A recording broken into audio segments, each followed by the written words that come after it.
La journée mondiale des pauvres, signe fécond de la miséricorde du Père, a lieu pour la 7e fois afin de soutenir les plus démunis. Débutant par une messe, l'organisation chrétienne Caritas Gabon était à pied d'œuvre. Avant que les chrétiens ne soient nombreux, ils vivaient comme une famille.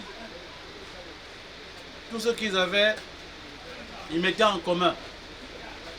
Ce qui fait qu'on pouvait s'aider les uns les autres. Œuvrant à réduire la pauvreté, Caritas Gabon tient à changer la donne pour cette nouvelle édition. La pauvreté a plusieurs visages. Il y a la pauvreté matérielle, celle à laquelle nous tous nous pensons, mais la véritable pauvreté dont l'homme souffre, elle est spirituelle. À l'édition dernière, nous avons fait un mouvement inverse. Nous avons pu identifier quelques pauvres qui vivent dans nos quartiers, qui partagent leur quotidien. On leur a conduit, n'est-ce pas, à la cathédrale autour de Monseigneur l'archevêque où on avait célébré une Eucharistie. Et après cette Eucharistie, justement, Monseigneur leur a offert un repas, il leur a servi lui-même. Cette année, nous avons voulu faire la démarche inverse, c'est-à-dire que nous avons décidé, n'est-ce pas, d'aller vers les périphéries essentielles sociales de nos sociétés. Caritas a pour mission de servir les pauvres et de promouvoir la charité et la justice.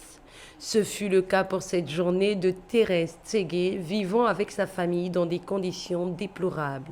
On remercie Dieu d'abord pour ce qu'il a fait pour nous aujourd'hui. On est 2 femmes handicapées, on a des enfants, on vit ici. On dit vraiment grâce à Dieu pour ce qu'il a fait pour nous. Les pauvres, il faut en prendre soin.